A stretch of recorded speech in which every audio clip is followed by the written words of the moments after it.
diversos niveles. Aquí los emperadores romanos. La parte anterior tendría que indicar los emperadores griegos. Cuando llega Jesús ya pasó el dominio griego y antes todavía el imperio egipcio, el imperio babilónico, así de ya. En tiempo de Jesús, desde donde estamos tomando, quien está dominando el mundo son los romanos. Por eso los ponen acá. En tiempos de Augusto nace Jesús, fíjense. ¿Sí? Y luego la vida adulta de Jesús será bajo Tiberio. Tremendo emperador, violentísimo, violentísimo. Aquí vamos a ver luego con detenimiento, pero fijémonos acá, dinastía herodiana. Jesús nace, llega al mundo bajo Herodes el Grande, llamado así el Grande. Vamos a ver luego por qué. ¿Qué es el del nacimiento de Jesús, el de la matanza de los inocentes? Ese. Pero la vida pública de Jesús, Jesús adulto, es el hijo de Herodes, Herodes Antipas. Ahora, el Evangelio se supone que todos los saben, entonces dice Herodes, Herodes, pero hay que distinguir, no es el grande, es el Antipas, que ya no tiene toda la Palestina, sino que es, diríamos, es un tetrarca, o sea, es rey, por así decir, rey, de solo la cuarta parte, porque el reino de Herodes el Grande se dividió en cuatro. Y después vendrá Herodes Agripa. Aquí vemos los sumos sacerdotes, ¿no? De aquí no nos dice, pero acá sí será Anás, y Jesús muere bajo Caifás. Pero Anás estaba todavía ahí presente, ¿sí o no? Esos dos nombres los conocemos. Y después vendrán otros. Y después aquí están los procuradores romanos. El representante de Roma. En tiempos de la vida pública de Jesús, el más conocido es Poncio Pilato, ¿verdad? Luego vendrá Marcelo, María. A ver, vamos acá. Nacimiento de Jesús. Se supone que Jesús nació en el año 6. Antes de Jesús había muchos modos para datar, ¿no? Al año tanto de la fundación de Roma, al año tanto de la fundación de Jerusalén, al año tanto del rey Ezequías, porque no había un valor universal. Cuando el cristianismo se ha ido ya desarrollando y creciendo, entonces sí, se decidió que el año del nacimiento de Jesús fuera como un antes y un después. Esto lo encargaron a un sabio, a un monje, ¿no? Pipino el Breve. Pero este monje hizo sus cálculos, pero se equivocó. Y entonces, según los últimos estudios, Jesús habría nacido antes. Cristo nació antes de Cristo, ¿me entienden esto? O sea, Jesús había nacido antes. ¿Por qué se equivocó? Porque se descubre que Herodes murió 4 años antes de nuestra era. Y Jesús había nacido bajo este Herodes, ¿sí o no? Jesús tuvo que nacer antes entonces. Ha nacido hacia 7 y 6 años de nuestra era, o sea, antes de Cristo. Entonces, ¿y esto por qué lo sabemos? Repito, por la matanza de los inocentes. Ciertamente Jesús ha nacido cuando todavía estaba vivo este Herodes el Grande. Vamos avanzando algunos datos de esta dinastía herodiana. Herodes, ya les he dicho que no era judío, ¿no? Era del sur, era muy odiado, pero desde su padre, Antípatros, y él mismo tenían esa política, esa mala política de viveza, de saberse conquistar y congraciar con el emperador de turno, hasta que consiguió que le concedieran el título de rey sobre toda Palestina, desde el norte hasta el sur. ¿Por qué es llamado el Grande? Grande por sus construcciones. Construcciones enormes que hasta ahora se puede distinguir cuál es la construcción de Herodes, por el tipo de marco que les ponía a las grandes, enormes piedras, ¿no? Hizo enormes construcciones, empezando por reconstruir y agrandar enormemente el templo de Jerusalén. Pero hizo también muchas fortalezas, que luego vamos a ir viendo algunas, ¿no? Que eran palacio y fortaleza, como este de Maqueronte, que les nombré. Pero era grande también por la crueldad. A varios de sus hijos los mandó matar porque temía, como eran muchachos inteligentes, vivos, que se congraciaban al pueblo, los mandó matar porque se me va a querer ya sacar del trono. A su esposa Mariamne, o sea, mandó matar no solo a la gente que le caía mal, le sentaba mal por cualquier cosa, sino su misma familia. Fíjense que Augusto, el emperador, que sabía estas cosas, llegó a decir que prefería ser un cerdo de Herodes que no uno de sus hijos. Un cerdo, porque los judíos no comían cerdo hasta ahora, los más observantes, pero no uno de sus hijos, porque había mandado matar a muchos. Entonces se entiende el pasaje de la matanza de los inocentes. Eso no aparece en los libros históricos. Nota, el historiador que más nos acerca a la historia de Israel en este tiempo, ¿no? Es, wow, ahorita se me fue el nombre, apenas lo recuerdo y se lo voy a decir. No habla nada de la matanza de los inocentes, pero se entiende en el contexto de violencia, de crueldad y esteroides. Cuando Herodes muere, deja la herencia como herencia a su hijo Antipas. Pero Antipas era tan cruel o más que su padre. Los judíos se fueron a quejar al emperador y entonces partieron en cuatro el reino. El Herodes siguiente, el único que queda con ese nombre, porque ya luego también ahí entra Filipo, ya es Herodes Antipas, se quedó con solo la cuarta parte. Reinaba o dominaba, por decir, en Galilea y en Perea, la parte de Maqueronte, pero no en Judea, no en Jerusalén. En este contexto viene al mundo Jesús, nace Jesús, ¿no?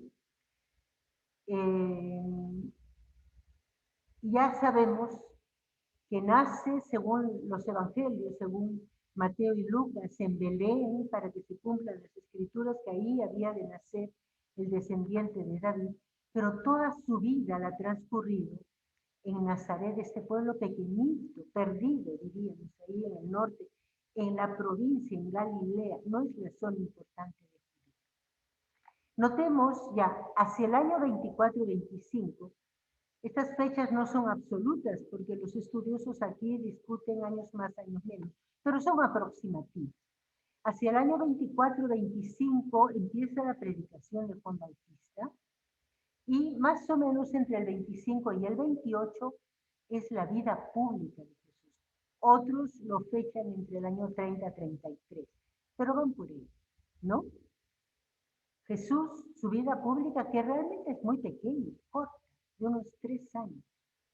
Y lo sabemos por las 3 Pascuas que marca el evangelista Juan. De inmediato vemos Pentecostés, ya vemos sus discípulos, sus seguidores. Pentecostés, y ya muy pronto, más o menos unos 5 años después, la iglesia empieza a ser perseguida, el primer mártir, Esteban. Y ya empieza la propagación de la iglesia, porque el martirio de Esteban, en vez de replegarse los cristianos, muchos huyeron, se dispersaron, sobre todo los de habla griega, y al dispersarse empezaron a regar el evangelio a su alrededor, ¿no? Empezando por Samaria y luego van a llegar a Antioquía, ¿no? Donde se fundará una comunidad muy fuerte, ¿no? Plural, formada por cristianos provenientes del judaísmo y del paganismo. Entonces, fijémonos acá, empieza la primera misión de Pablo, ¿no? Bernabé y Pablo, decir verdad, y empiezan a predicar a los alrededores de Antioquía. Uy, ¿dónde está Antioquía?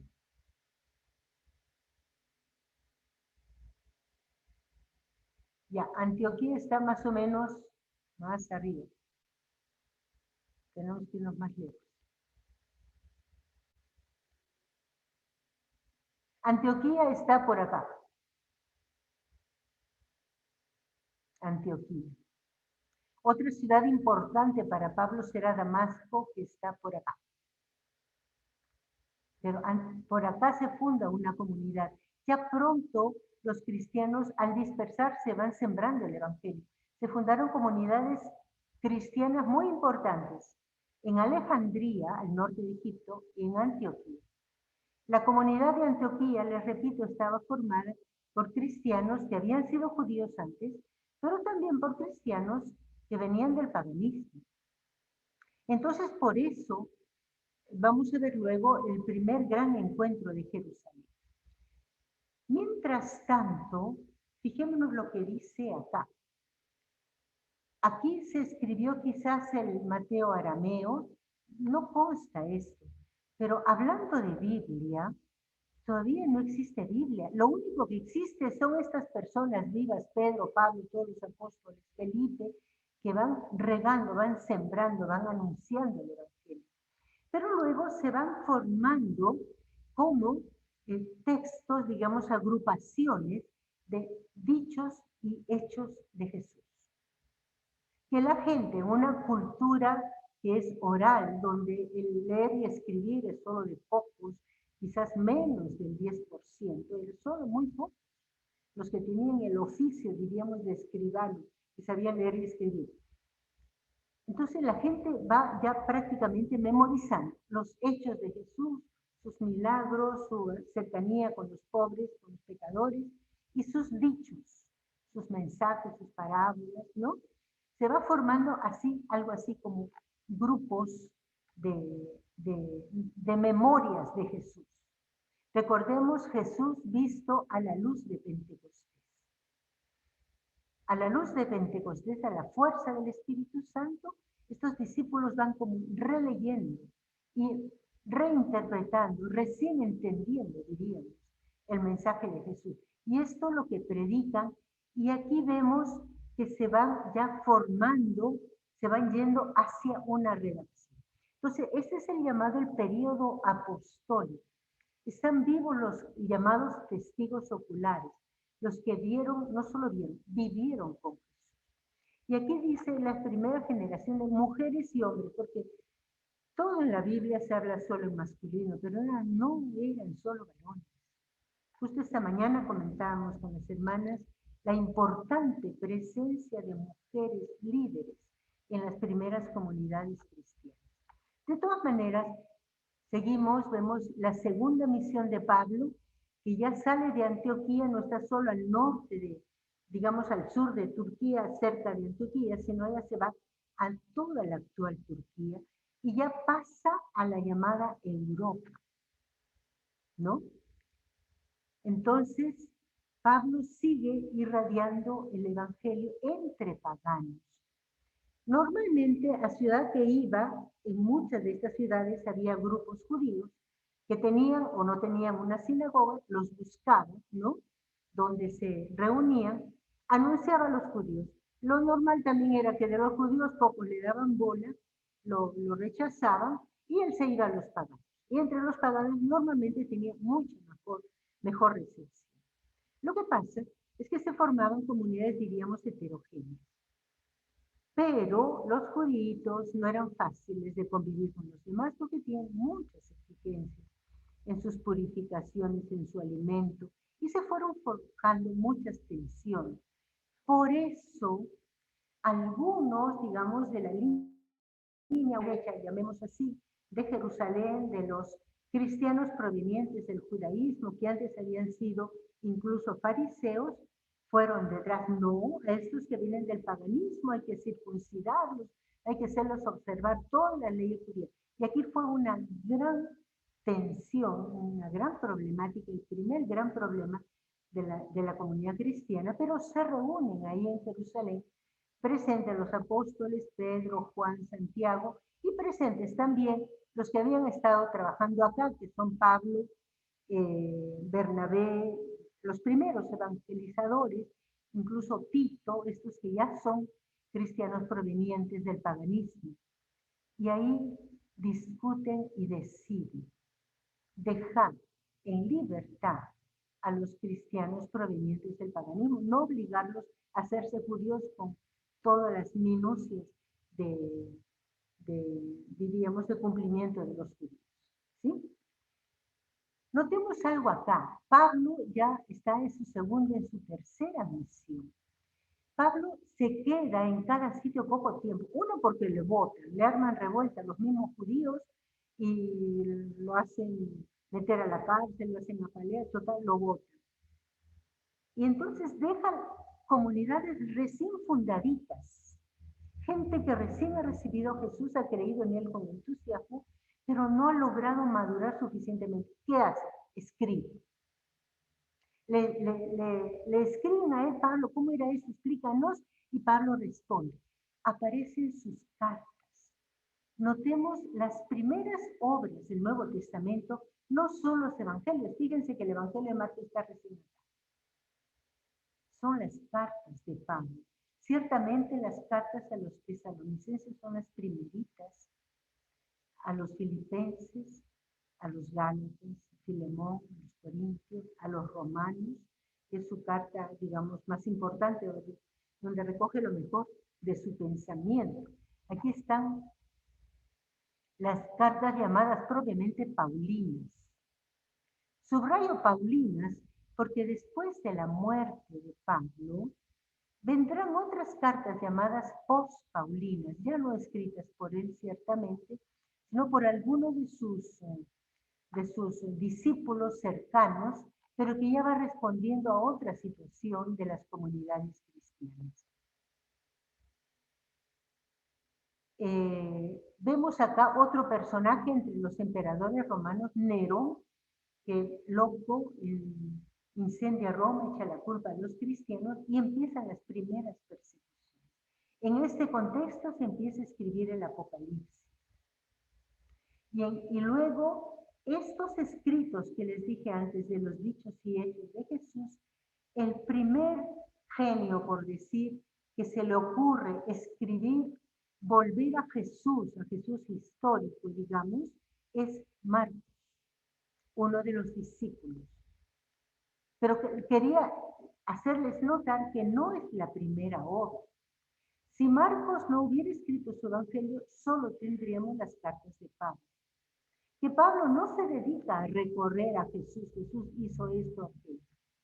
Jesús supone que ya ha entregado, Pablo supone que ha entregado a Jesús a sus comunidades. Entonces se dedica a ustedes a ver que tesalonicenses qué problema tienen. Algunos han muerto, ¿qué?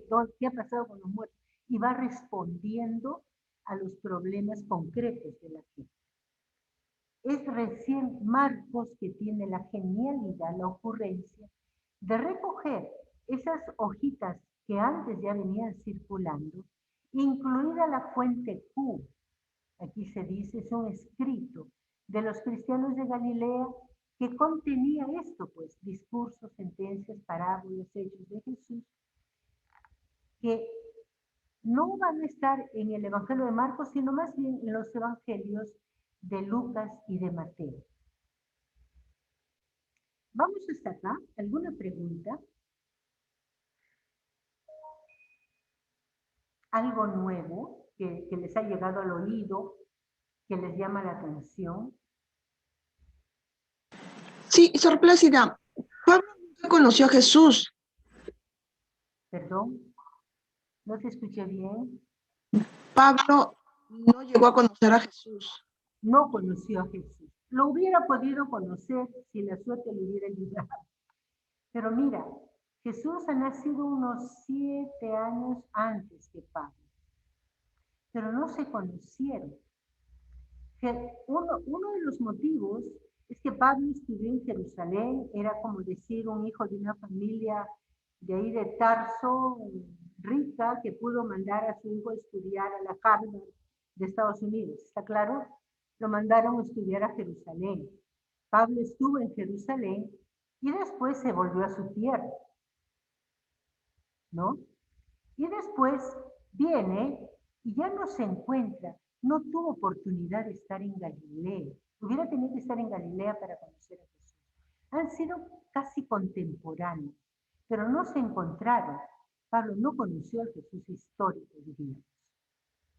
Pablo se encontrará con Jesús resucitado después, ¿no? Cuando es llamado, invitado por Jesús, ¿no? Y recibirá directamente del Señor, pero luego también de la comunidad cristiana, todas las tradiciones, todo el mensaje que la comunidad cristiana entregaba cuando anunciaba a Jesús. Soreliana, Sí, sí. Una de las cosas que usted ha comentado que me ha llamado la atención es que sobre Herodes, ¿no? Él no siendo una persona de Judea, siendo de Judemia, ¿no? Él fue un hombre también, podríamos decir, aparte de ambicioso, malo, fue un hombre también visionario, ¿no? Por la creación, porque él ya tenía en mente de tener, ¿cómo se llama? De crear, como se dice, de grandes fortalezas, ¿no? Pero mi pregunta es, este hombre, ¿no? Fue un hombre, ¿cómo se llama? Que tenía estudios, que de buena familia, para que, ¿cómo se llama? Para que su crianza, o sea, él así, de ese aspecto, Bueno, sale... era de buena familia, era idumeo, su padre había sido gobernador de Idumea, pero por esas artimañas políticas ya su padre intentó tomar, hay que decir que también ese tiempo de la historia de Israel fue muy doloroso, como es doloroso el momento actual en Perú, ¿sí o no? ¿Por qué hemos venido a caer en esto? ¿No? El tiempo de digamos, previo a la etapa propiamente evangélica fue muy triste, porque perdieron su verdadero liderazgo. Ellos habían logrado unificar nuevamente todo su pueblo bajo los asmoneos, así se llamaba la dinastía de los asmoneos, los descendientes, los continuadores de los macabeos. Pero lo perdieron por malos juegos políticos, diríamos así. Entonces, que era muy vivo, entre comillas, ¿no? Y de esa gente que se hace amigo de cualquiera con tal de querer lograr su ambición política, se hizo con el reino de Israel, no desde abajo, no desde el pueblo, sino desde arriba.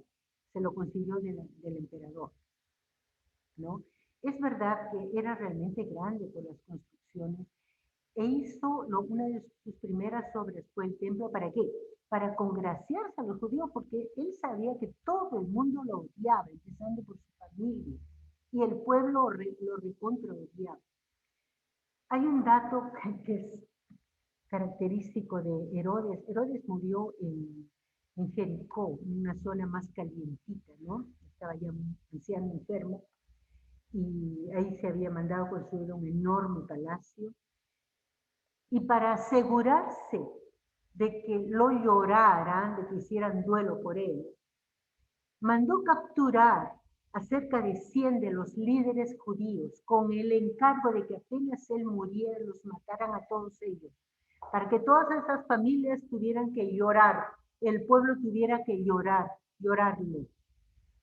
Fíjense a qué niveles de atrocidad, no sé, de insania, diríamos, llegaban los corazones, no solo de él, pero él era particularmente así cruel. Gracias, Soreliana.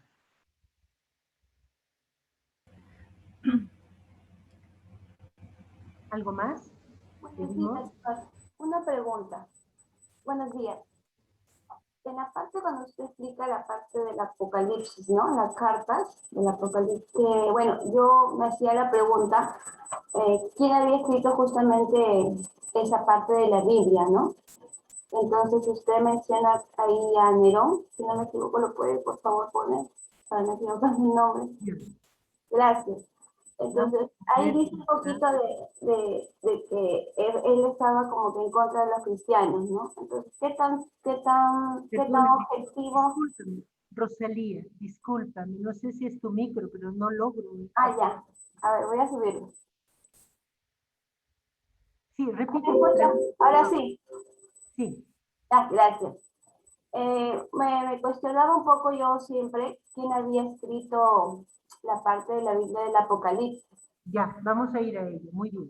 Está aclarándolo ahora, ¿no? Y esa parte me llama la atención.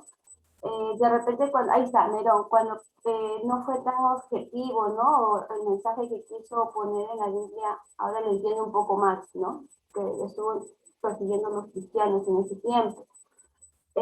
Entonces, ¿qué tanto podemos, o qué tanto puedo pensar yo que lo que él escribió podría hacerme reflexionar de repente? ¿O cuál fue su misión, ¿no? Al escribirlo. Eso me cuestiona un poco. Ya. Entonces acá nos da el contexto de nuevo. Estamos en un contexto de persecución. Ya Jesús había anunciado la persecución, ya había muerto. Ya, los cristianos ya conocen, ya saben que por anunciar a Jesús son perseguidos. Pablo lo sabe, lo recontrasabe, porque es perseguido. Pero acá empiezan persecuciones públicas, como grupo, desde Roma. El libro del Apocalipsis es un libro que de ninguna manera podemos tomarnos al pie de la letra. Es un libro bellísimo, yo he aprendido a cogerle cariño. Es un libro de esperanza que tendríamos que leer en este tiempo tan duro. Es un libro de resistencia, escrito para dar fuerza, pero el tema es con un lenguaje simbólico, un género literario llamado precisamente Apocalipsis, que con figuras muy notorias, casi siempre cósmicas, el sol, la luna, ¿no? Y mucha, diríamos así, fantasía, en un lenguaje simbólico, cifrado, para comunicar esperanza, fortaleza a las comunidades cristianas que se veían perseguidas. Pero fíjate otro dato más, quizás los capítulos del 4 al 11, porque estos libros, muchos de ellos no han sido escritos así de cuajo, de pe a pa. Probablemente las cartas de Pablo sí, pero por otro lado Pablo no tenía computadoras para sentarse a escribir. Varias veces dice que tenía, digamos, su secretario. Él dictaba, como él era nervioso, imagino que se paseaba por la habitación e iba dictando, pero el otro escribía a mano, ¿no? Entonces no era fácil seguir el hilo. Ya hoy, esta tarde, un rato te dicto y mañana, ¿en qué nos quedamos? Por eso encontramos que a veces hay como desconexiones. ¿Se dan cuenta? No es que me lo escribí y después regreso en mi computadora completo. No hay oportunidad de arreglo. ¿Está claro? Esto en el caso de las cartas, que son más unificadas, más unitarias, pero igualmente por el estilo, por el contexto de la época, no podían tener la unidad que le podemos pretender al autor de una novela ahora, que puede revisar y utilizar su obra. En el caso de otras obras, ¿no? Vamos a pasar ya a la tercera vista de esta línea de tiempo. Aquí encontramos las obras de Juan. El Evangelio de Juan ha sido revisado. Acá dice 4 redacciones importantes. Un primer texto, una segunda revisión, se le agregó el capítulo primero y el capítulo último. O sea, es evidente que ha tenido varias redacciones, varias revisiones, ¿no? Entonces, esto ha sido, digamos, normal en la redacción no digo de todos, pero sí de varios libros de la Biblia y en particular del Nuevo Testamento. Pero ahora empecemos por acá.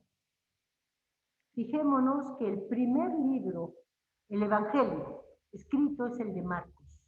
Es el más pequeño, antes no se le daba importancia. Porque decía, Marcos es repetición, es resumen de Mateo. Pero sucede que ahora se descubre que esta es la plantilla. Y a partir de Marcos, porque casi que lo repiten todo, escriben Mateo. Mateo escribe para una comunidad donde predominan los judeo-cristianos. Por eso se detiene mucho en las costumbres judías. Y luego aquí dice obra lucana, porque incluye el Evangelio y los Hechos de son más o menos contemporáneos hacia el año 80, 85, ¿no? Pero aquí hay una fecha muy importante, el año 70, a nivel histórico, ¿no? Ay, disculpe, yo no sé dónde ponerles a ustedes para que no me tapen mi pantalla. Ya. Aquí estamos en tiempo de Vespasiano. Vespasiano se hartó porque los judíos empezaron a rebelarse. Es que realmente los procuradores romanos eran terribles. Nosotros sabemos de la crucifixión de Jesús. Otra cosa es que te crucifiquen a 300 judíos, casi desde todo el camino que va de Jerusalén hasta Galilea. Y sobre todo eran casi siempre los galileos los más revoltosos. Entonces Vespasiano manda a su hijo Tito a destruir Jerusalén. Después de 4 años terribles de asedio, Jerusalén es destruida y quemada. Este año 70 es algo que debemos tener, digamos, claro. Probablemente Mateo y Lucas escriben después del año 70, donde la primera comunidad madre de Jerusalén huyen antes de la destrucción del templo, porque Jesús ya lo había anunciado, huyen probablemente a Pela, al otro lado del Jordán, y bueno, muchos judíos mueren y son expulsados, llevados como esclavos, como lo que sea fuera. Un grupo todavía se huye al Mar Muerto, y ahí en una de las fortalezas que habían hecho construir también Herodes el Grande, tiene la última resistencia hasta el año 120. Pero este año 70 es clave, la caída de Jerusalén. Y digamos la destrucción ya total, digamos, política del pueblo de Israel, ¿no? Como es ahora, todo queda solo como una provincia romana. Este es el marco, digamos, histórico desde el punto de vista judío y romano.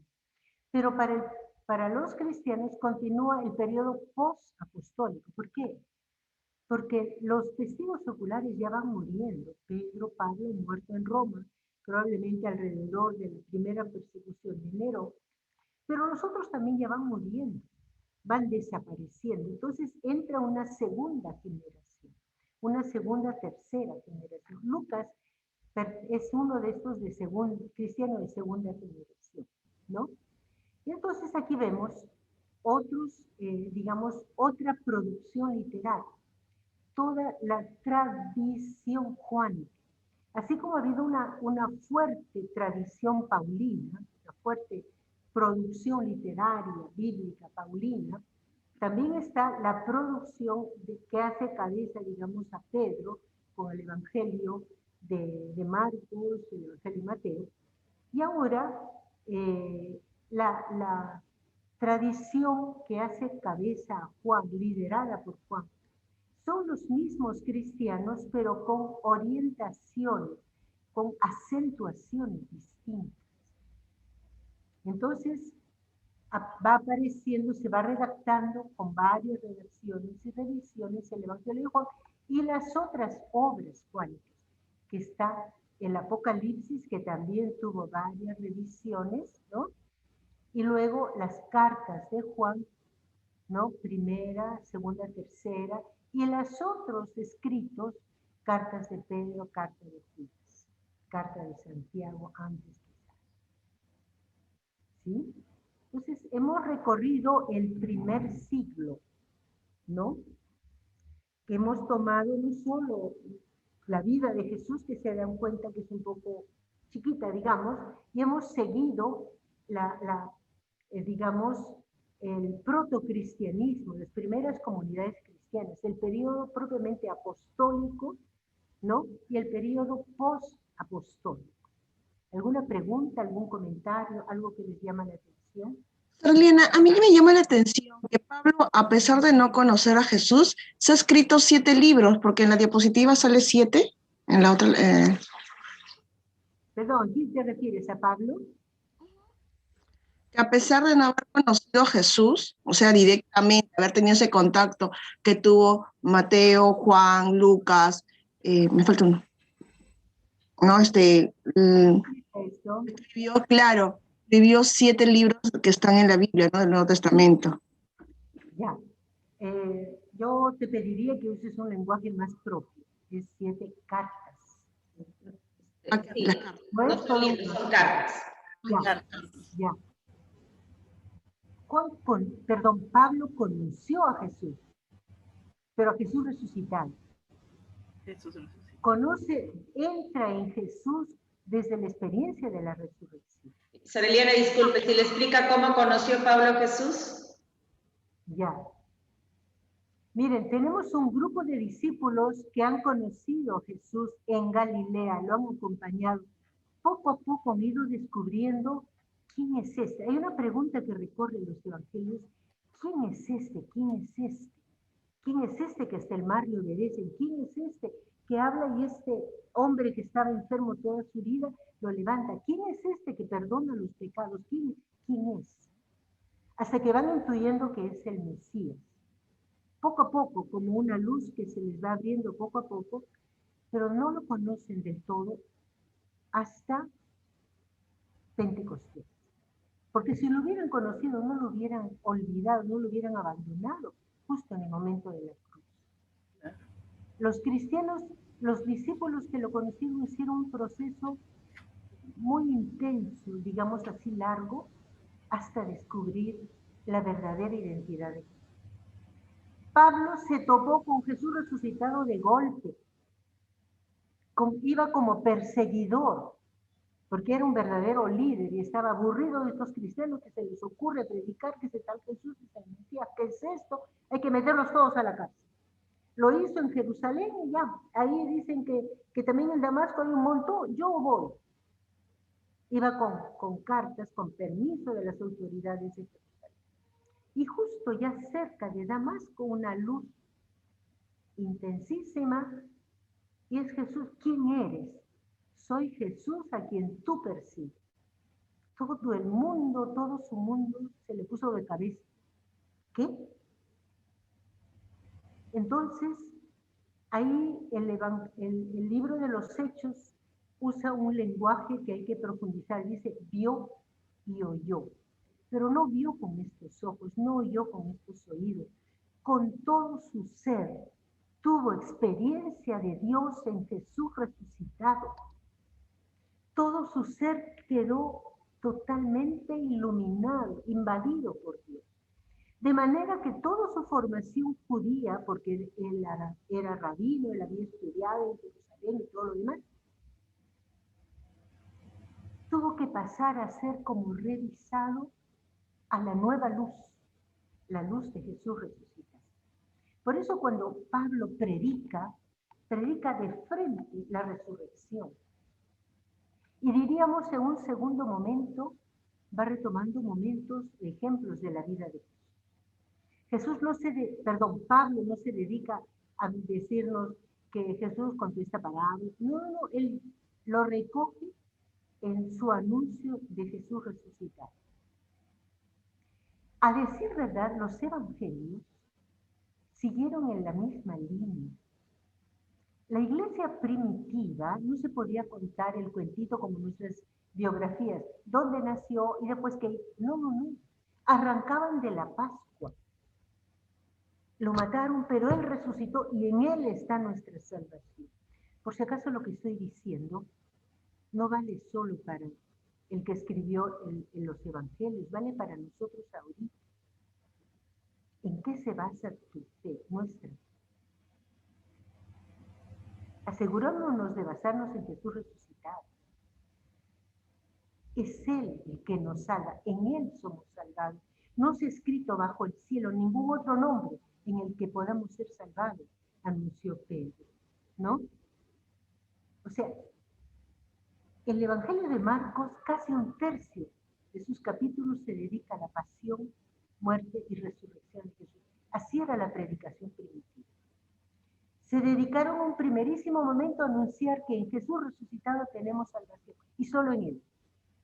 En un segundo momento dieron como un paso atrás y fueron recordando, recogiendo su experiencia con Jesús. Empezaron a contar los dichos y hechos. Y en un tercer momento, bastante tarde, bastante después, ¿y cómo fue que vino al mundo? ¿Cómo fueron sus inicios? Y más que una narración histórica del nacimiento de Jesús, son una presentación teológica, por si acaso, los llamados evangelios de la infancia. Volviendo a tu pregunta, Pablo ha tenido un intensísimo encuentro con Jesús.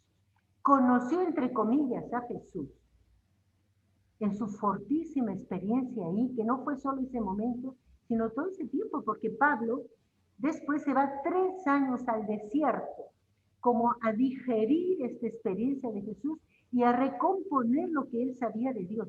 Pablo no es un pagano, es un creyente en el Dios verdadero, pero tiene como que recomponer toda su fe a la luz del resucitado. Se fue 3 años al desierto. Y después regresa habiendo hecho ya una síntesis, ¿no? De que el centro, digamos, de la revelación de todo es Jesús. Y esto será lo que él anuncia en sus viajes apostólicos. Esto será lo que comunica a estas, nosotros decimos cartas, estas son comunidades. Los cristianos de Tesalónica, de Corinto, de Galacia, ¿no? Esta es una persona, son los filipenses, la ciudad de Filipos, esta es una persona, Filemón. Y entonces sus cartas, mientras va respondiendo a las preguntas o problemas que tienen estas comunidades, va como completando su formación cristiana. ¿Sí? Los evangelistas, a partir de Marcos, ¿no? Luego los otros 3, tienen, por decir, otro enfoque. Intentan recoger lo más importante de la vida de Jesús, pero fíjense, siempre es un Jesús que no es narrado como una biografía, como nuestras biografías, digamos, comunes, no. Es Jesús visto a la luz de la Pascua. Es como que tú te centres en la Pascua y retrospectivamente te acuerdas lo que dijo. Y esto lo dicen varias veces los evangelios. Estos sus discípulos no lo entendieron hasta que Jesús resucitó. Entonces, después de la Pascua y después de Pentecostés, como recién con la luz del Espíritu Santo, empiezan a hacer la síntesis y empiezan a mirar a Jesús bajo la luz fundamental de su resurrección, de su Pascua. ¿Ok? Y este es el mensaje de la iglesia con acentos distintos, ¿no? Entendemos que Pablo tenía un acento muy claro, sobre todo él se dirigió y fundó entre comunidades provenientes del paganismo, ¿no? No exclusivamente. Y otros, por ejemplo, Mateo trabajó sobre todo con los judeocristianos. Marcos probablemente escribió desde Roma, ¿no? ¿Alguna otra pregunta?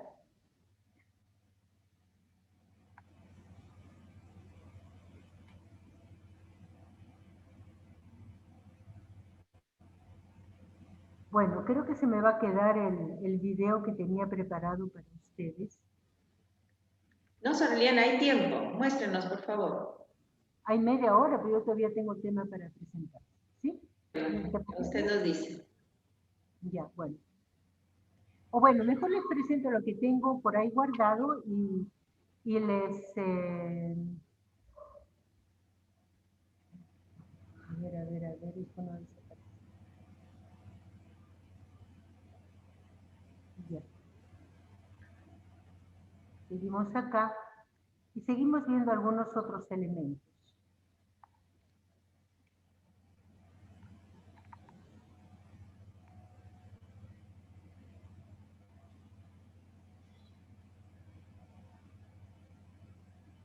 Ya, quería presentarles brevemente algunas instituciones del tiempo de Jesús.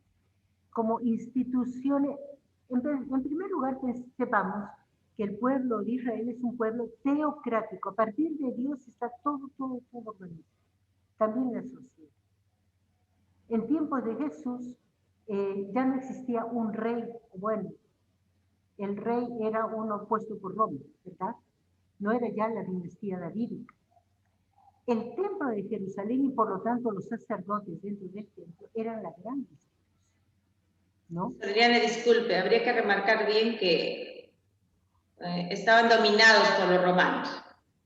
Y este emperador romano ponía una autoridad, ¿no? Es lo que usted está diciendo. Claro. Quien domina, quien a la larga es el que manda, es el emperador romano, a través de sus gobernadores. No, han perdido totalmente la autonomía política, pero su fuerte fe en Dios sigue fuerte y vigente. Entonces, para el judío, para el mundo judío, el punto de referencia total era el templo de Jerusalén, el gran templo de Jerusalén, ¿no? El que construyó primero Salomón fue destruido, reconstruyeron al regreso del destierro y Herodes lo engrandeció, lo hizo bellísimo. No era un templo como el que nosotros conocemos, un ambiente grande donde entramos, no. Eran como grandes patios, que es uno alrededor de otro, el patio de los gentiles, hasta acá nomás pueden entrar ellos, las mujeres solo hasta acá, y patio de los judíos, que es lo que estamos viendo acá. Y luego el santorio, el santo de los santos, donde solo entraban los sacerdotes hasta acá, y aquí dentro, donde se supone que se guardaba el arca de la alianza, solo el sumo sacerdote una vez al año. Y a esto nos dice la idea tan alta, pero tan lejana de Dios que tenía el pueblo judío. Aquí Jesús habrá predicado, de niño ha venido también, ¿no? Pero templo había solo en Jerusalén, y eso le llamaba la atención a los paganos, porque tenían cantidad de templos en todas partes, cantidad de dioses en todas partes. En cada pueblo lo que sí había, por lo menos fue lo más importante, es una sinagoga. La que estamos viendo son los restos de la sinagoga de Cafarnaúm, donde Jesús, que era el centro de operaciones de Jesús, ¿sí? Una sinagoga muy bonita de piedras blancas, ¿no? Que era también un ambiente, diríamos, donde se podían reunir, recoger sobre todo los varones, grandes, niños. Quizás en los pueblos pequeños no había las separaciones que sí había en Jerusalén, que las mujeres no podían entrar a la sinagoga. Era el lugar de reunión, el lugar de oración, sobre todo el sábado. Era la escuela, ahí aprendían los niños. Estudiando la Biblia aprendían a leer y escribir.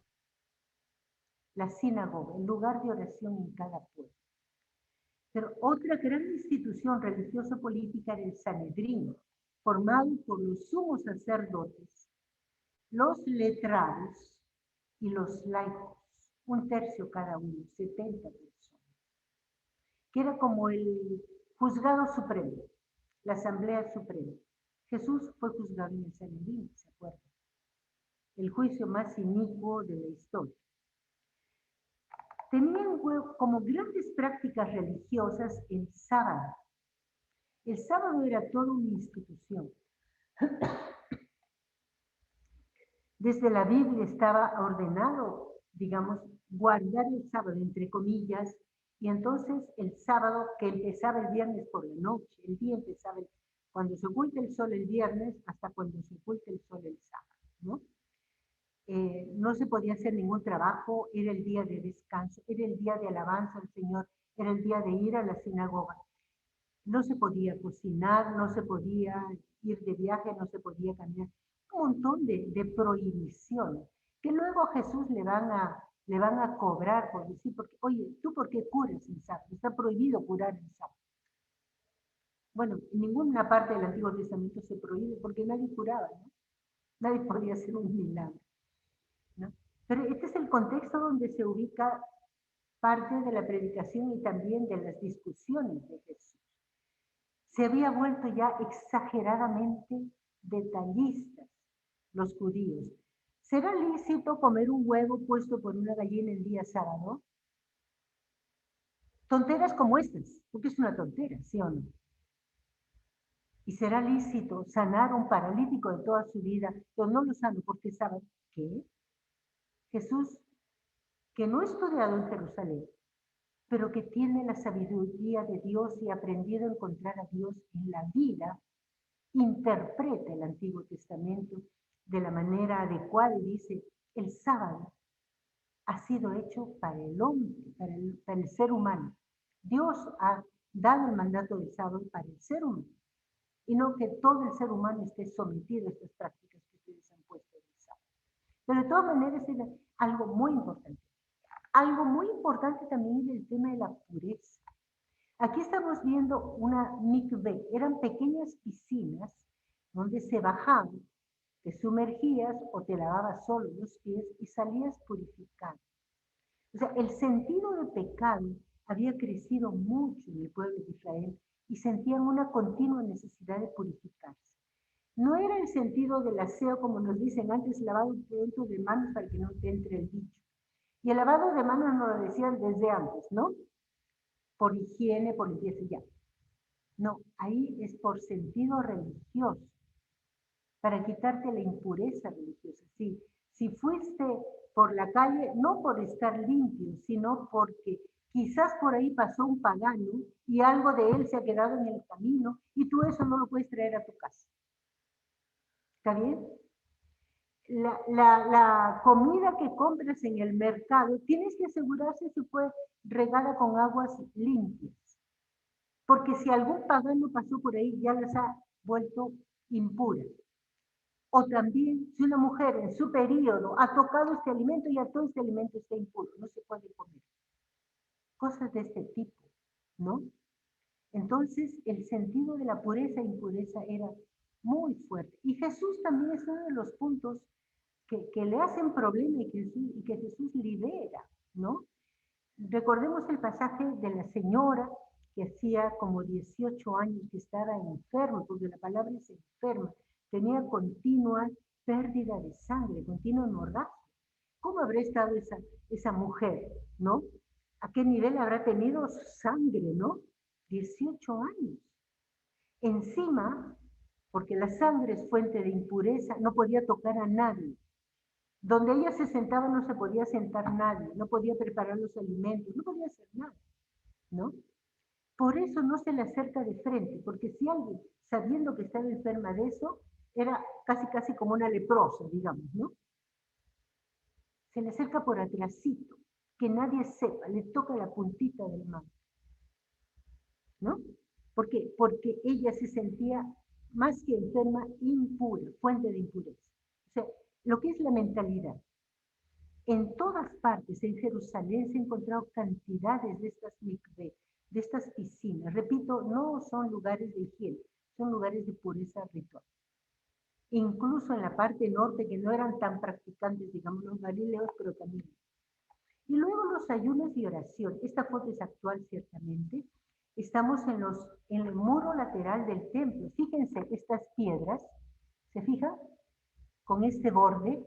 Esto es marca Herodes. Marca Herodes el Grande. Esta es la marca de las construcciones de Herodes. Esto es lo que da la seguridad que el templo fue destruido montones de veces. Pero este pedazo es realmente del templo de Jerusalén de Sitio. ¿Encontraron la marca de Herodes? Ya. Esta es una sinagoga al aire libre donde los judíos actuales van a orar. Estos son, miren, con sus rulitos incluso, ¿no? Son los observantes, los ortodoxos, judíos ortodoxos, y luego otros que van orando con estas especies de chales, ¿no? Con las filacterias, estas largas tiras, flecos que se ponen para recordar la Biblia y se cubren o con el sombrero, o con este manto, o con este kipá, pequeños gorritos para orar. ¿Todos son hombres o son mujeres? Todos son varones. Las mujeres están a mi espalda, a nuestra espalda, porque las mujeres no pueden orar junto con los varones, sobre todo en estas zonas que son de los más ortodoxos. Están en oración. Entonces los ayunos y oraciones eran también algo muy fuerte, muy intenso entre los judíos del tiempo de Jesús. Eso también le trajo un poco de problema a Jesús, o bastante, porque cuando llega Juan Bautista es el reflejo del profeta Elías, ¿no? Habrá sido bien flaco, cubierto solo con un manto, un cuero de camello, y comía solo saltamontes, así. Era un perfecto asceta ahí en el desierto, ¿sí o no? Y Jesús viene después, Jesús no es un asceta. Jesús come con todos, vale, fiesta, vale, boda, ¿sí o no? Y no le impone a sus discípulos cantidad más de ayunos y oraciones. Les pide que se pongan a servicio, que curen, que sanen, ¿sí? Jesús viene de otra marca, viene anunciando un Dios cercano. Y por eso también se lo cobran, se lo echan en cara, por decir, ¿no? Pero sepamos que este era el contexto, por eso le decían problema. Algo más, grupos religiosos, esto lo conocemos un poco más, los fariseos. Los fariseos eran laicos, ¿ah?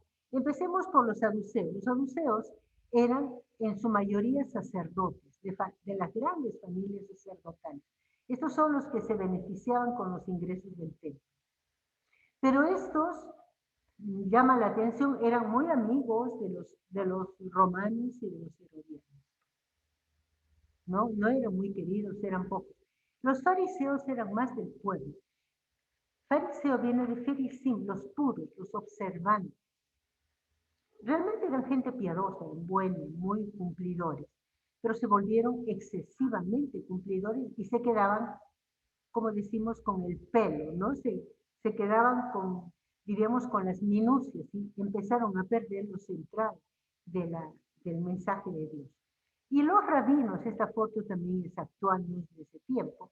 Rabino es rabí maestro, gente que se dedicó a estudiar la ley. Pablo era rabino porque estudió largamente a los pies de Gamaliel, ¿no? Jesús es rabí, maestro, pero no de esta marca, de otra marca, de la marca de Dios, diría, la marca del Padre. Otros grupos religiosos menos conocidos, los celotas. Aquí yo no sabía qué imagen ponerles, pero era la gente que lideraba la rebelión contra Roma, casi todos eran galileos.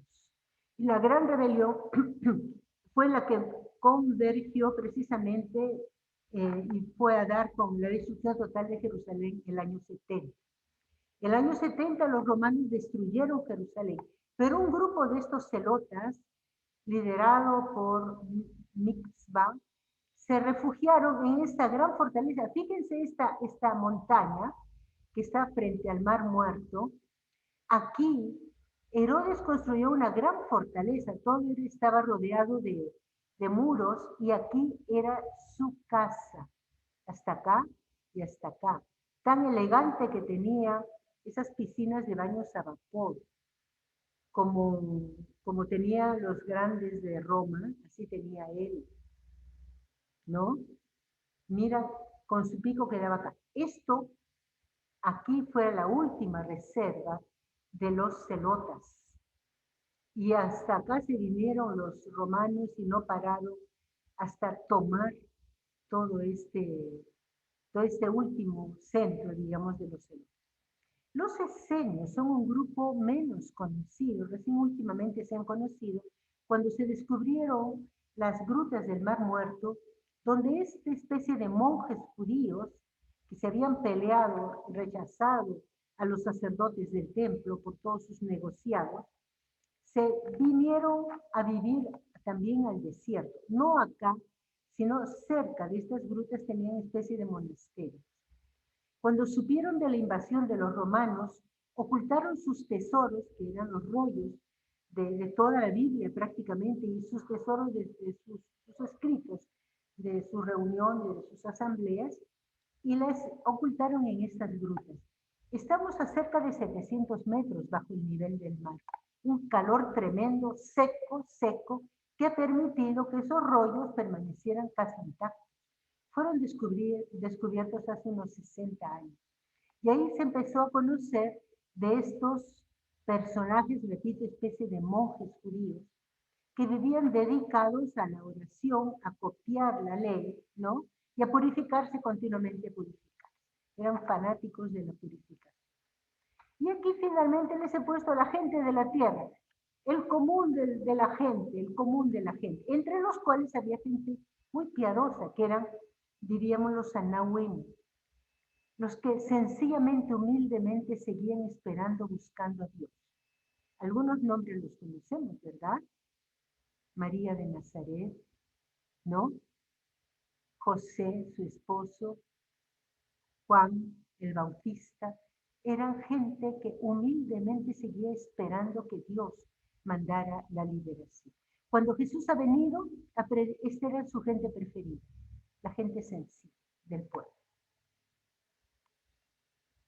Y creo que aquí acabamos. Antes de terminar, les quiero decir que desde la Comisión de Catequesis vamos a lanzar, mañana empezamos un curso bíblico. Si a ustedes les interesa, les invito. Va a ser 2 veces a la semana, son 10 sesiones, ¿no? Martes y viernes. Y vamos a hacer propiamente un curso, ¿no? Mañana empezamos con la introducción. Si ustedes desean, están invitados, ¿sí? Pasen la voz, puedo pasar el currículo, perdón, el sílabus, voy a pasar eso, Ingrid, para que se los pase a ustedes. Y bueno, vamos a ver este video que está hecho por Sociedades Bíblicas, es muy bonito.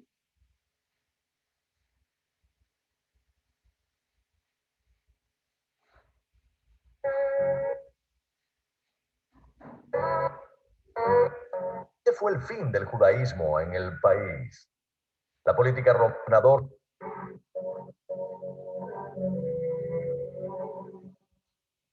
en el año 63 a.C., el romano Pompeyo tomó Jerusalén.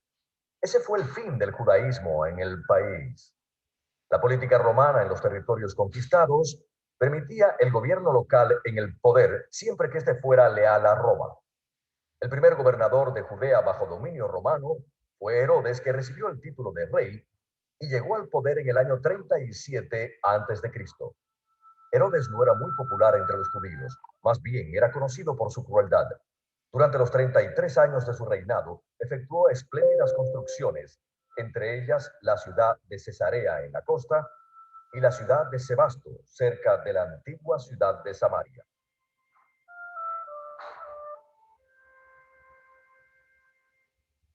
Herodes le dedicó ambas ciudades al emperador Augusto.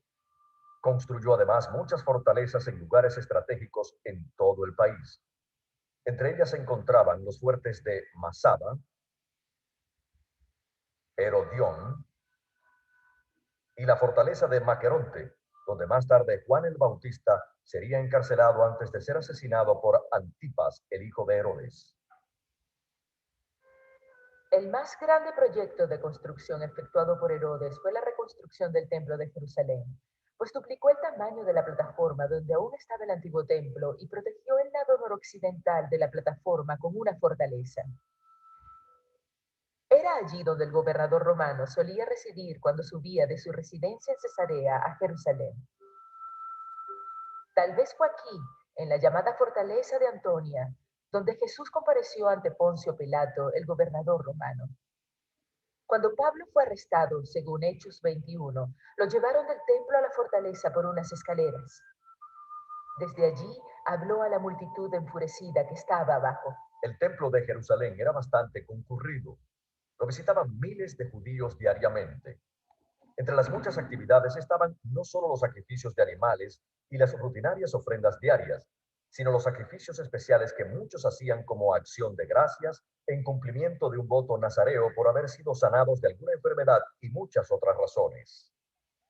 Debido a que el templo era un sitio santo, había ciertas personas que no podían entrar, entre ellas los no judíos y las personas con ciertas enfermedades o defectos físicos. En Hechos capítulo 3 se narra la curación de un hombre que era minusválido. Antes de ser sanado, acostumbraba a sentarse todos los días a la entrada del templo lo más cerca posible, pero nunca se le permitió entrar. El gran patio que rodeaba el complejo del templo cumplía diferentes funciones. Allí podía encontrarse a los maestros de la ley con sus discípulos, y había también mesas y mostradores donde los viajeros podían comprar animales para sacrificarlos, además de cambiar el dinero de su ciudad natal por monedas aceptadas en el templo. En 13 lugares alrededor del templo había grandes cofres en forma de cuerno de carnero, en los cuales la gente podía depositar sus ofrendas y donativos para el templo. Fue en uno de ellos donde la viuda pobre echó sus 2 pequeñas monedas de cobre.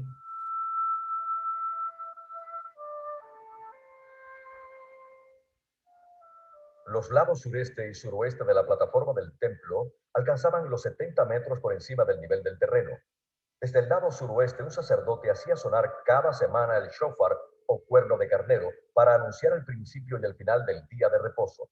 Este sitio se conocía como el lugar donde se toca la trompeta. Tal vez fue también conocido como el pináculo del templo. El complejo del templo estaba controlado por el sumo sacerdote y los saduceos que eran de su partido. Al ayudante del sumo sacerdote lo llamaban segán, y una de sus obligaciones era la vigilancia del templo.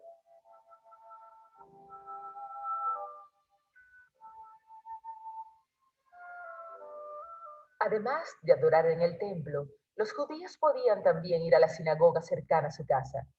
No se puede precisar cuándo y dónde se construyeron las primeras sinagogas, pues no se mencionan abiertamente en ninguna parte del Antiguo Testamento. Sin embargo, en los tiempos del Nuevo Testamento había sinagogas en muchas partes del Imperio Romano. En la comunidad judía, estas servían casi como un centro comunitario tanto para actividades religiosas como sociales. Las sinagogas juegan un papel importante en los evangelios y en el libro de Hechos. En esta construcción se reconstruye cómo eran las sinagogas. La entrada estaba orientada hacia Jerusalén, mientras que en las pocas sinagogas del primer siglo que han sido excavadas no tenían una orientación específica. El espacio abierto en el centro estaba dividido por columnas de apoyo. Alrededor de 3 o 4 paredes había bancas donde podían sentarse los que llegaban a adorar, aunque la mayoría de ellos permanecía de pie. En los tiempos del Nuevo Testamento no se separaban los hombres de las mujeres. En un extremo del céntrico espacio abierto había una mesa que por lo general era de piedra. Sobre ella se encontraba un rollo de pergamino de los libros de Moisés. La lectura de las escrituras era la actividad principal en la sinagoga del primer siglo. El día de reposo se hacía una lectura de los escritos de Moisés. A esta le seguía la lectura de un segundo rollo con los escritos de los profetas. A cualquier judío varón podía pedírsele hacer la lectura. Es posible que en los días de Jesús la lectura se haya hecho siguiendo una lista establecida, aunque todavía era común que el lector escogiera el pasaje que quisiera leer. La práctica generalizada era que quien leía las escrituras debía permanecer de pie. Si acaso quería agregar a su lectura algunas palabras de exhortación, lo hacía sentado. El rey Herodes murió el año 4 a.C. y los romanos dividieron su reino entre sus 3 hijos. Arquelao recibió el título de etnarca o líder de la gente de la región de Judea. A sus 2 hermanos, Antipas y Felipe, se les dieron territorios al norte y al este del país, y se les llamó tetrarcas, que significa gobernantes de la 4ª parte del país. En el año 6 después de Cristo, la población de Judea estaba harta de la crueldad de Arquelao, por lo que una delegación fue a Roma a pedir que se les retirara del cargo. Y lo retiraron, pero en su lugar enviaron a un romano con el título de gobernador, y además hicieron de Judea una provincia de Roma. El gobernador de Judea más famoso fue Poncio Pilato, que gobernó durante los años 26 al 36 después de Cristo. Con el tiempo los gobernadores se fueron convirtiendo en tiranos, hasta que en el año 66 los judíos se rebelaron contra el gobierno romano. Esta rebelión duró 4 años. Y a fines del verano del año 70, los romanos tomaron la ciudad de Jerusalén, destruyeron el templo y a muchos judíos se los llevaron lejos de su tierra como esclavos.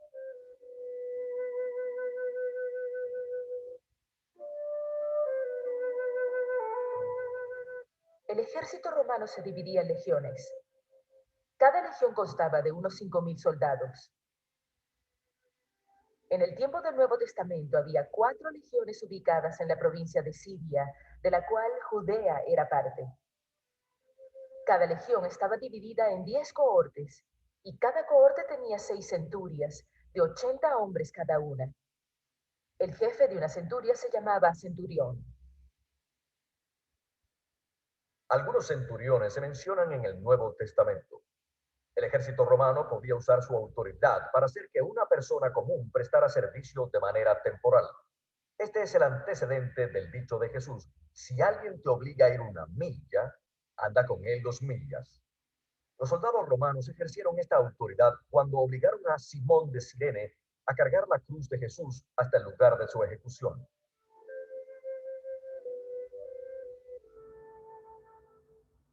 La historia del ministerio de Jesús en el Nuevo Testamento comienza con el relato de Juan, un pariente de Jesús. La información que el Nuevo Testamento da sobre Juan coincide mucho con lo que sabemos de él por medio de Josefo, historiador judío de fines del primer siglo. Juan vivía en el desierto, cerca de un lugar donde abundaba el agua, y bautizaba a la gente.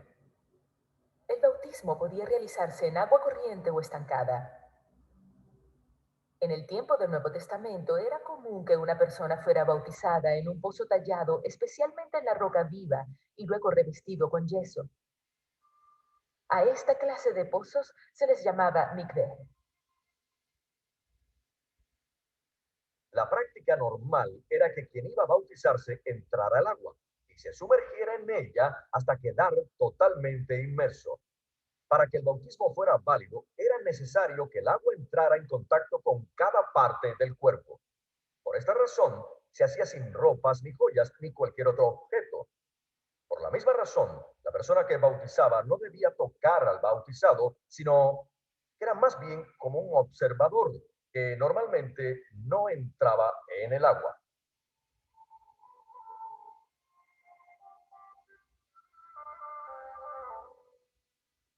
El ministerio de Jesús comenzó en la región norte de la tetrarquía gobernada por Felipe. Gran parte de lo que narran los evangelios se ubica en la región de Galilea, específicamente alrededor del lago conocido como Mar de Galilea. En hebreo se llama Kinneret. A este lago lo alimenta el río Jordán, que fluye desde su origen en el norte, cerca del monte Hermón. El río abandona el lago y corre hacia el sur hasta llegar al Mar Muerto. Este lago se encuentra a más de 200 metros bajo el nivel del mar y 3 de sus lados están rodeados de colinas. En los evangelios casi todos los sucesos cerca del lago tienen lugar en su extremo norte. Todos los desplazamientos de Jesús sobre el lago ocurren aproximadamente en un eje este-oeste. Cuando en el Nuevo Testamento se dice que Jesús cruzó en una barca, por lo general significa que atravesó el lado noreste o noroeste del lago, no que lo cruzó de lado a lado. Debido a la poca elevación del mar de Galilea y otros factores geofísicos, predomina sobre el lago un viento constante que cobra más fuerza aproximadamente a media tarde cuando sopla de oeste a este, el cual levanta grandes olas en el lado oriental. Este viento por lo general disminuye al anochecer y puede cambiar de dirección durante la noche, mientras que ya no sopla tan fuerte. En los meses de invierno, la región de Galilea y el resto del país son objeto de tormentas que vienen del norte o del noroeste y que pueden ser muy violentas. Una historia que se repite en los 3 evangelios sinópticos habla de lo que pasó cuando Jesús ordenó a unos demonios que entraran en un hato de cerdos. Estos corrieron hacia un despeñadero y cayeron al lago. Pocos lugares coinciden con esta descripción, aunque probablemente esto ocurrió en el lado oriental del lago.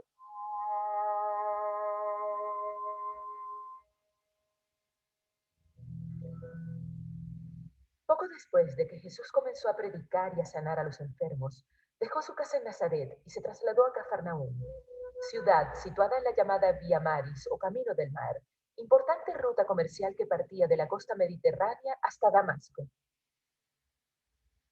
Esta se hallaba en la frontera política que separaba la tetrarquía de Galilea, gobernada por Herodes Antipas, de la de Gaulanitis, gobernada por su hermano Felipe. Por su ubicación, había en Cafarnaúm una aduana romana. Uno de los discípulos de Jesús, el recaudador de impuestos Mateo, probablemente trabajó allí. El pueblo también contaba con una pequeña guarnición militar acuartelada al este de la ciudad judía. Esta estaba comandada por un centurión que pudo ser uno de los mercenarios de Herodes Antipas. Las actividades de un recaudador de impuestos consistían en cobrar los aranceles a los comerciantes que viajaban por la Vía Maris, en cobrar los impuestos a los que pescaban en el mar de Galilea y en mantener el orden público. Evidentemente era una ciudad pequeña, aunque lo bastante grande como para tener su propia sinagoga. Su población aproximada era de 1.000 o 1.500 personas y la mayoría vivía de la pesca en el lago. En los evangelios se mencionan algunos otros pueblos en esa región. Como a 5 kilómetros al norte de Cafarnaúm se encontraba el pueblo de Corazín. Allí, en una sinagoga de después de los tiempos del Nuevo Testamento, se encontró una silla conocida como la silla de Moisés. En los días de Jesús había también sillas de este tipo, pero no se sabe con certeza cuál era su uso. Lo que está claro es que eran símbolo de autoridad. Por eso la mayoría de las traducciones recientes de Mateo 23 no mencionan la silla en sí, aunque sí la autoridad de Moisés ejercida por los líderes judíos.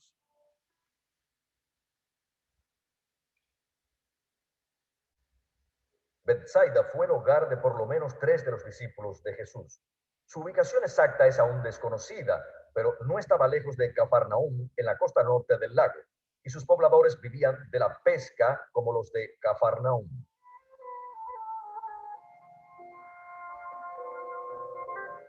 Una barca pesquera de Galilea medía unos 8,5 metros de largo y 2,5 de ancho, con capacidad para 12 o 15 personas. Se podía impulsar por una vela o también con remos. Era dirigida con un remo especial o timón en su parte posterior.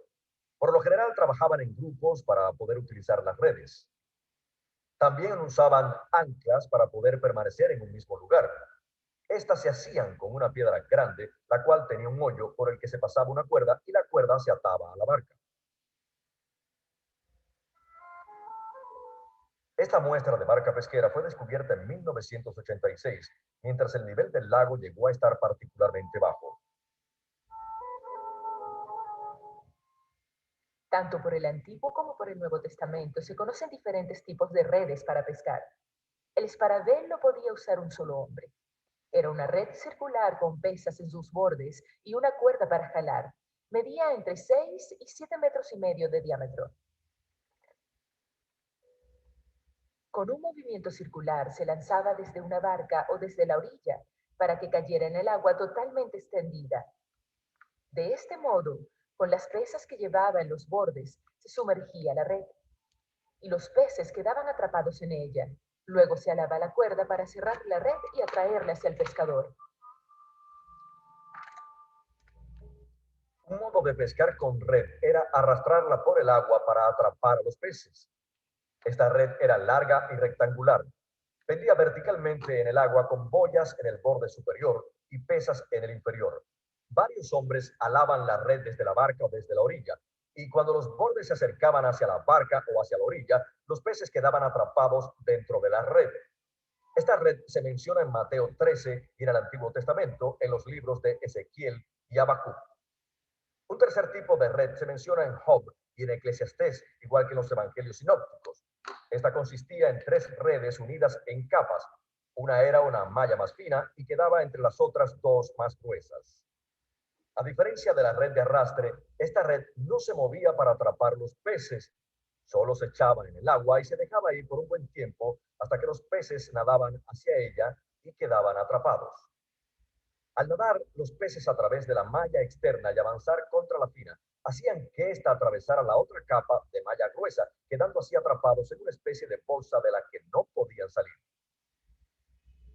También podían pescarse peces uno a uno sin usar una red. Se usaba el anzuelo, pieza curva de metal, hueso o de alguna espina resistente. Uno de sus extremos era puntiagudo. Por lo general, detrás de la punta tenía una púa. En el otro extremo tenía una curva o recodo al que se ataba un hilo de pescar. Para atrapar al pez, se ponía alguna carnada que atrajera al pez en el anzuelo y este, unido al hilo, era arrojado al agua. Cuando el pez mordía la carnada, quedaba atrapado.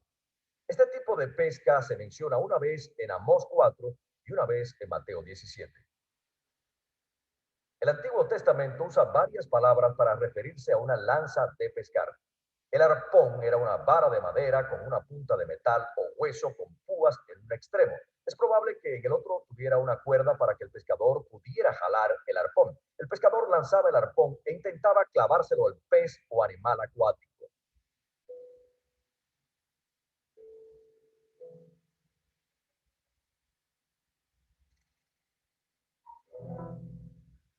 Nazaret, la ciudad donde creció Jesús, se encontraba también en la región de Galilea. Si bien el griego del Nuevo Testamento siempre llama ciudad a Nazaret y nunca aldea, es un hecho que no era un lugar muy importante. Sus pobladores se dedicaban a la agricultura y a los oficios artesanales. uno de los cuales era el trabajo en materiales de construcción como madera y piedra. Según los evangelios, este era el oficio de José y tal vez también el de Jesús. Séforis, una ciudad importante de Galilea, se encontraba cerca de Nazaret. Después de que esta ciudad fue destruida, Herodes Antipas decidió reconstruirla en el año 3 a.C. Posiblemente José habrá optado por llevar a María y a Jesús a vivir cerca de esta potencial fuente de trabajo. La región de Galilea estaba dividida en la Alta y la Baja Galilea. La Alta Galilea incluía la ciudad de Paneas, también llamada Cesarea de Filipo. Felipe, hijo de Herodes el Grande, la hizo capital de su tetrarquía y la nombró así en honor al emperador romano. Cesarea se encontraba al pie del monte Hermón, que puede haber sido el monte alto en donde Jesús se transfiguró. Aquí también nace el río Jordán. La región de Galilea estaba separada de Judea al sur por Samaria. Debido a que los judíos y los samaritanos no tenían buenas relaciones, cuando los judíos viajaban entre Galilea y Judea, por lo general seguían el camino real al este del río Jordán.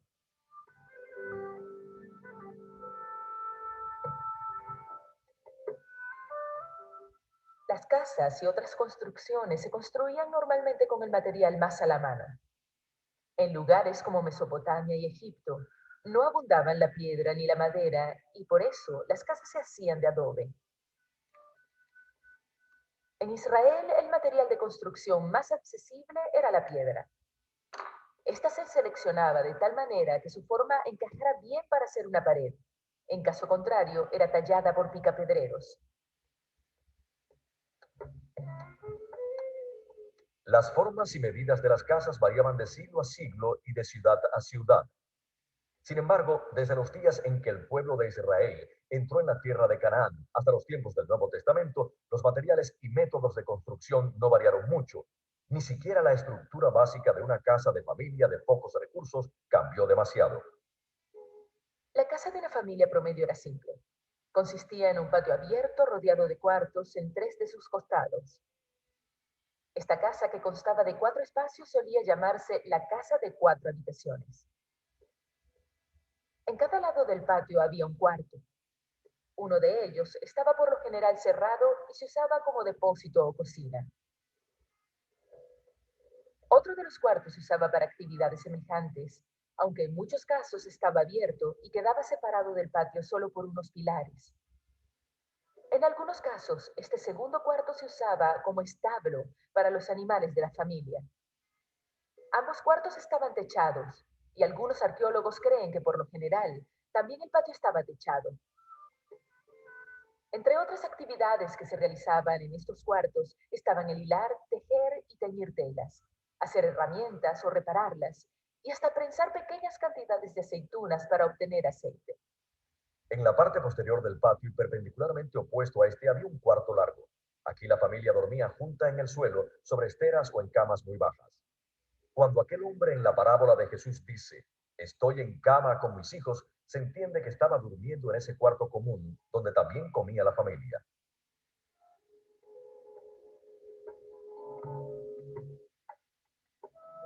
En los tiempos bíblicos, la gente comía 2 veces al día, una vez en la mañana y una en la noche, después de la jornada de trabajo.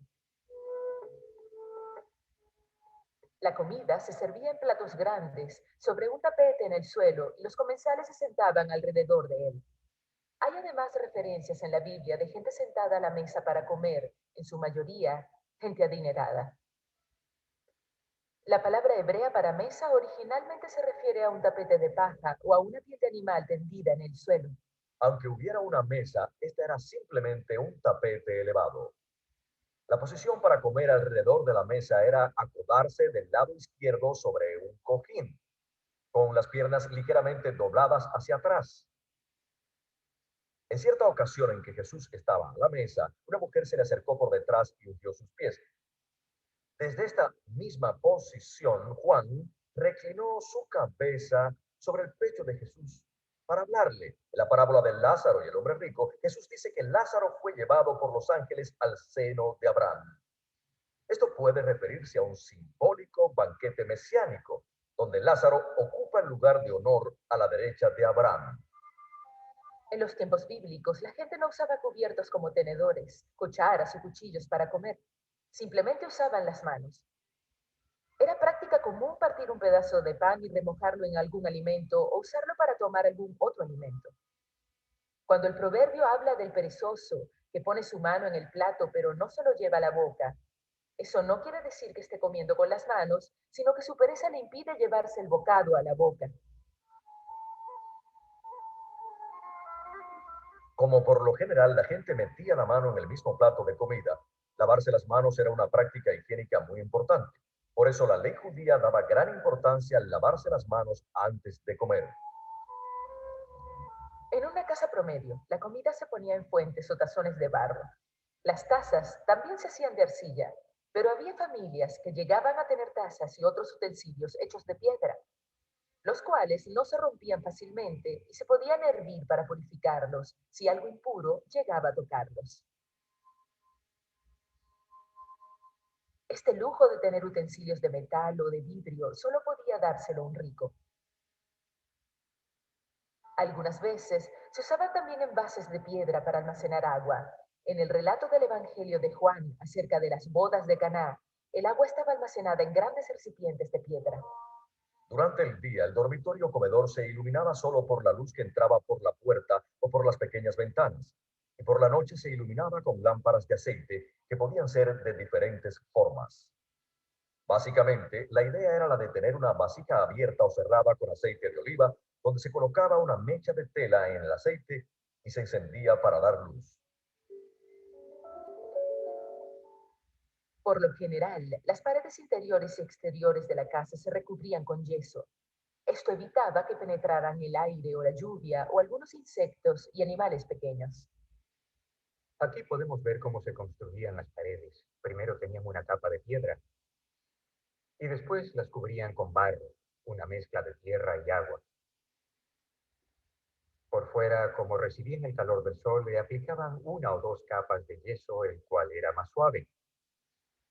En algunas casas estas capas de yeso se pintaban o se decoraban.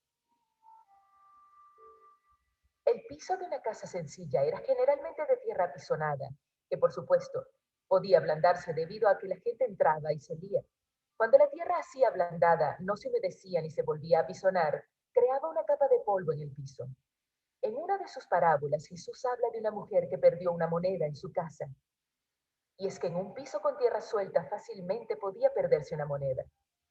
Para encontrar su moneda, la mujer tomó una escoba y barrió el piso. Una casa familiar usualmente tenía un piso, aunque algunas veces tenía más de uno. El techo de las casas era plano y en la parte exterior normalmente había escaleras que conducían a la azotea. Muchas de las actividades se realizaban en la azotea. Allí dormían en tiempos de calor o almacenaban granos y otros productos o se sentaban a conversar con el fresco de la tarde. El techo tenía 3 capas. Primero se ponían vigas de pared a pared, luego por encima, en forma transversal, ponían palos o cañas, como se ven en este caso, muy unidas unas a otras, como pueden ustedes ver. Encima de eso ponían una capa de tierra, la cual se apisonaba con un pesado rodillo de piedra. Algunas casas cubrían además la tierra con una capa de lajas.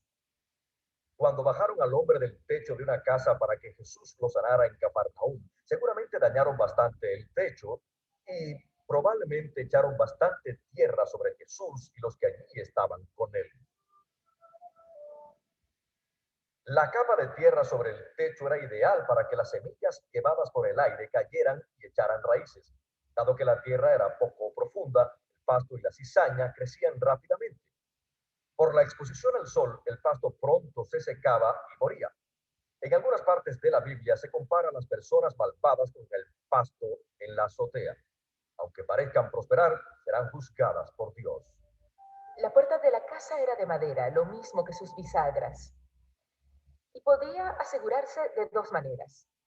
La más común y segura era trancarla por dentro con una barra de madera o de metal. Aunque ya en aquellos tiempos la gente hacía también cerrojos de madera para sus puertas y las llaves podían ser de madera o de metal. Cuando la familia aumentaba, no se construía otra casa, solo se agregaba otro cuarto a la casa existente. Cuando un hijo se casaba, construían 1 o 2 cuartos más y llevaba a su esposa a vivir con su familia. Con el tiempo, la casa se convertía en un conjunto de varios cuartos pequeños.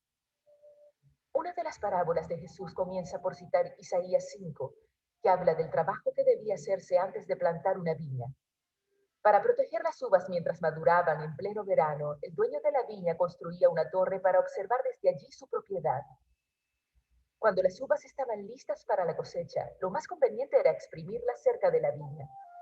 Las uvas se pisaban sobre una superficie plana, y de allí el mosto corría hacia una cuba. Para hacer esto había que aplanar la superficie y tallar la cuba en la roca.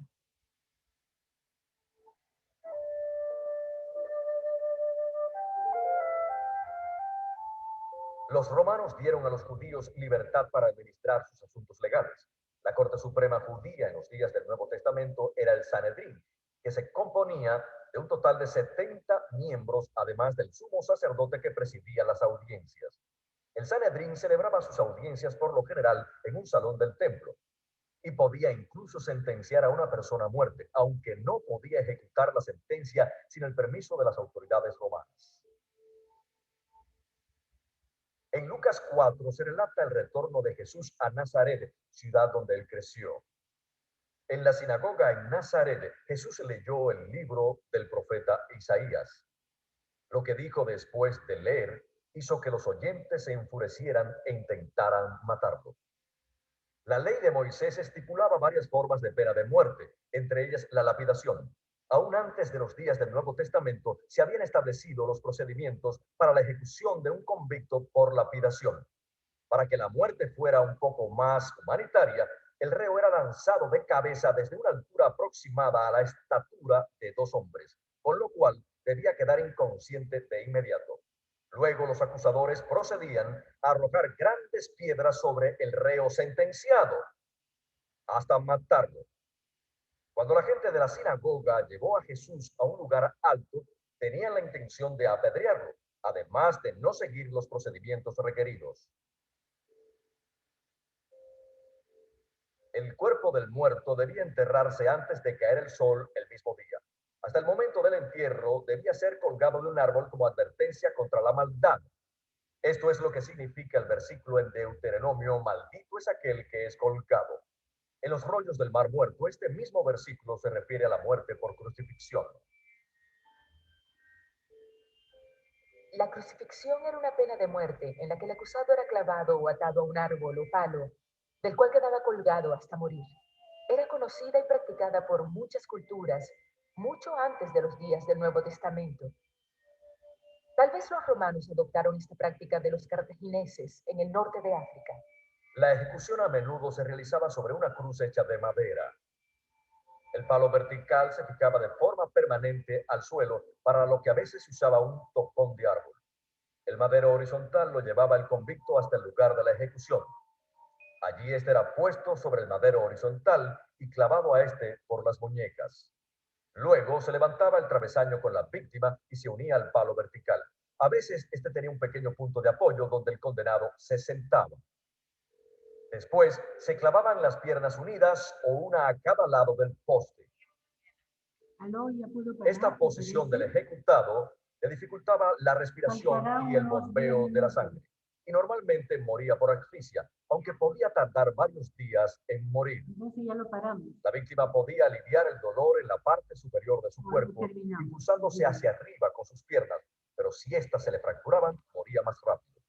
Las fuentes judías hablan de que algunas mujeres de la nobleza en Jerusalén acudían a aliviar a los crucificados. Para disminuir el dolor, les daban una bebida drogada que embotaba los sentidos y disminuía el dolor.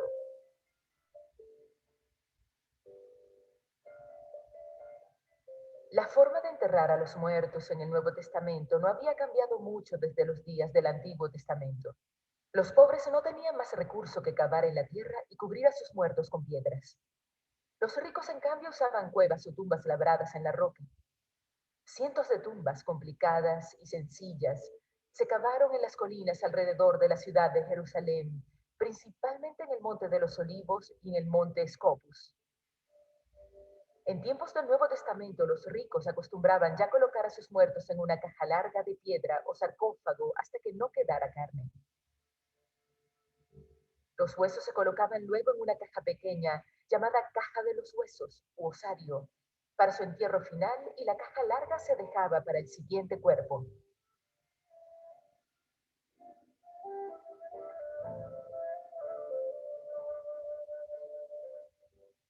Hombres y mujeres usaban ropas parecidas y sueltas. Como ropa interior usaban una especie de camiseta llamada túnica, la cual podía ser de lana o lino y hasta de cuero. Llegaba hasta debajo de las rodillas y por lo general no tenían mangas. En la época de calor podía ser la única prenda que usaba la gente de menos recursos. Los soldados echaron suerte para ver quién se quedaba con la túnica de Jesús. Sobre la túnica, la gente usaba un manto. A los pobres no siempre les alcanzaba para tener uno. El manto era sostenido por un cinturón largo que se ataba a la cintura y lo mantenía en su lugar, evitando que estorbara. También podía servir como una especie de bolsillo para llevar pequeños objetos. La Biblia usa el cinturón como símbolo de estar preparado.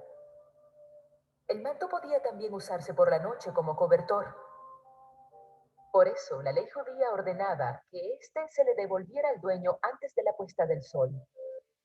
Los judíos varones a veces usaban una prenda requerida por la ley de Moisés. Era como una manta rectangular que se llevaba al cuello, y en sus 4 esquinas tenía largos hilos o borlas azules, los cuales les recordaban los mandamientos de Dios. En Números 15 el requisito era ponerle borlas a una vestimenta normal, pero con el tiempo la costumbre cambió tanto que se convirtió en una vestimenta más parecida a los chales de otros pueblos. La mujer que sufría de flujo de sangre y que tocó el borde del manto de Jesús, lo que tal vez tocó fue una de estas borlas. Cuando un judío oraba, también ataba una pequeña caja de cuero a su frente y antebrazo. La caja contenía ciertos versos del Pentateuco. Era llamada filacteria o tefilín. Esta práctica era reflejo de una comprensión literal del mandato de Moisés, de atarse los mandamientos de Dios a la frente y al antebrazo. El calzado más común eran las sandalias, las cuales se hacían de un pedazo de cuero grueso o a veces de madera, con tiras de cuero alrededor del tobillo, y no se sujetaban con hebillas, se amarraban. En la cabeza los hombres usaban una especie de turbante, que era un chal largo enredado varias veces alrededor de la cabeza para protegerse del sol. Hasta los días del Nuevo Testamento no se consideraba un deber religioso que el hombre se cubriera la cabeza. Sin embargo, la mujer judía casada debía tener su cabello recogido y cubierto para no parecer atractiva a hombres que no fueran su esposo.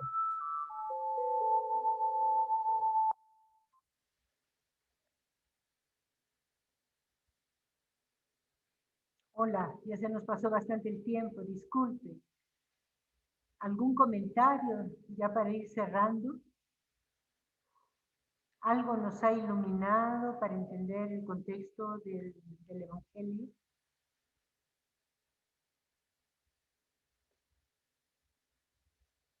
¿O ya se han dormido con los ojos abiertos? Sí, buenos días, Aureliana. De verdad, el tema muy interesante, ¿no? Aprender sobre el contexto de cómo se desarrolló la vida de Jesús, ¿no? Recordándonos bastante el inicio, todo lo que pasó, ¿no? Justo yo también me quedaba sorprendida con la parte de Pablo, ¿no? De cómo una persona que conoce después a Jesús y lo hace suyo, ¿no? Y comienza a llevar la palabra, de hacer conocer a los demás, ¿no? Y cómo él comenzó a seguirlo, ¿no? Si no lo conoció en vida, lo conoció ya cuando él resucitó, ¿no? A mí me encanta esa parte, ¿no? Cómo él se encuentra con el Jesús resucitado, lo hace suyo y lo entrega a los demás. Y hay también algo muy importante que usted corrigió, la parte de usar, yo también pensaba que antes eran los libros del Nuevo Testamento, pero son las cartas, ¿no? Yo he aprendido, bueno, siento que ese aprendizaje ha sido nuevo para mí, ¿no? El llamar de buena manera, porque yo pensaba que cada uno ha escrito, ¿no? Ha hecho su propio libro, un poquito, pero es una recopilación de todo, ¿no? Que se hace en las cartas. Gracias. Para aclarar, Andrea, el Nuevo Testamento está dividido en los 4 evangelios y las cartas y Apocalipsis, ¿no, Sor Eliana? Para que nos explique bien cómo está repartido el Nuevo Testamento.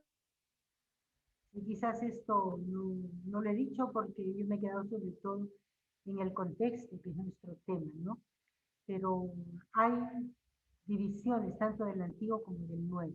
En el Nuevo Testamento lo prioritario son los evangelios, ciertamente, y Hechos, que es otro libro histórico también similar a los evangelios, que es como continuación de la obra de Lucas. Luego todo el bloque de cartas, sobre todo las Paulinas, ya nos hemos dado cuenta, y también de otros autores, y el libro que termina, que pertenece al estilo del lenguaje apocalíptico, este lenguaje simbólico, ¿no? Yo quería decirte algo, Andrea. También por el motivo que tú has dicho, yo le quiero mucho a San Pablo, porque los otros tuvieron el privilegio de conocer a Jesús histórico, aunque también tuvieron que hacer su camino de fe, ¿no? Pablo no lo conoció, no lo vio con estos ojos, lo descubrió en la fe, que es la misma situación en la que estamos nosotros, ¿no? Es una invitación muy grande.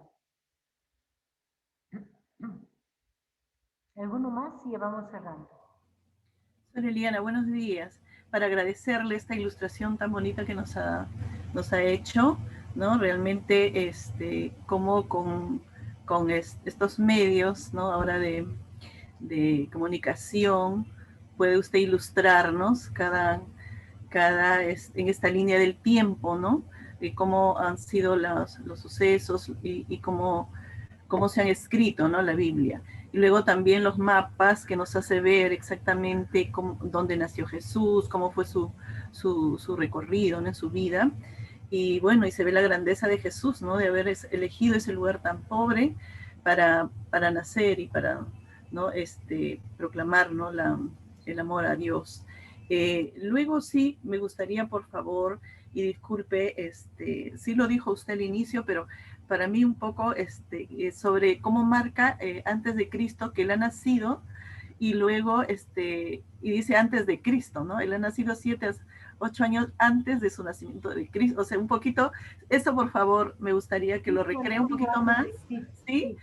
Lo que pasa es que cuando se hizo este estudio, me parece que era el tiempo del emperador Justiniano, donde las diversas maneras de fechar, de datar, cada país la tenía, si hubiéramos estado en el Perú a los tantos años de la fundación del Cusco, o de la fundación del Lima, pero era muy complicado.